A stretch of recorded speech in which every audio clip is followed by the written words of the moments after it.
আজকের রেসিপি হলো বাঙালির প্রিয় আলু পোস্ত। আলু পোস্ত সবাই পারে বানাতে।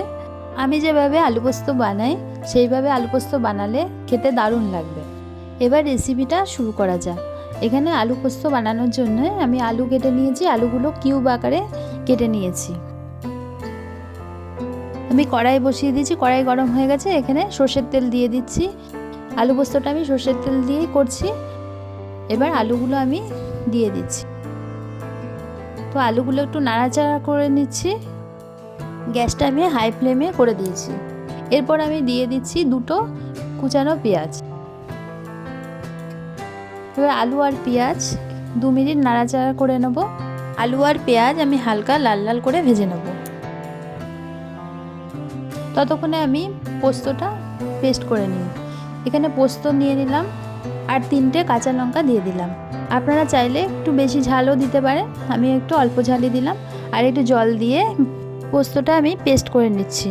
তো পোস্তটা পেস্ট করা হয়ে গেছে।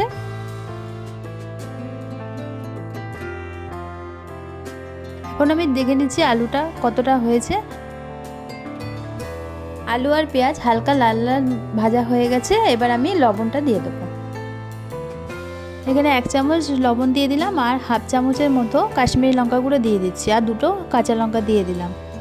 তো পোস্ততে তো হলুদ দেবো না, কাশ্মীরি লঙ্কা গুঁড়োটা দেওয়াতে পোস্তের কালারটা সুন্দর হবে। আর এখানে অল্প জল দিয়ে দিচ্ছি। আমি গ্যাসটা লো টু মিডিয়ামে করে দিয়েছি। এবার আমি 5 মিনিটের জন্য ঢাকা দিয়ে দিলাম। তো 5 মিনিট হয়ে গেছে, আলুটা এবার দেখে নেব। আর একটু নাড়াচাড়া করে নিচ্ছি। আলুটা সেদ্ধ হয়ে গেছে। এবার আমি পোস্ত বাটাটা দিয়ে দিলাম।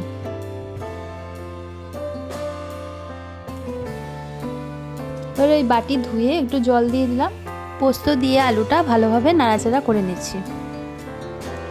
পোস্ত দিয়ে বেশিক্ষণ ফোটাবো না, 2 মিনিট নাড়াচাড়া করেই আমি পোস্তটা নামিয়ে দেবো। পোস্তটা আমার হয়েই গেছে। পোস্তটা আমি একটু নরম নরমই নামাচ্ছি, কারণ এটা ঠান্ডা হলে আরও একটু টেনে যাবে। এখন আমি উপর থেকে একটু কাঁচা সর্ষের তেল দিয়ে দিচ্ছি। এইভাবে পোস্ত রান্না করলে খেতে দারুণ লাগবে। যারা আলু পোস্ত না খায় তারাও খাবে। আপনারাও ট্রাই করবেন। দেখুন বন্ধুরা, পোস্তটা কতটা টেস্টি লাগছে দেখতে। পোস্তটা আমি এখন বাটিতে ঢেলে নিচ্ছি।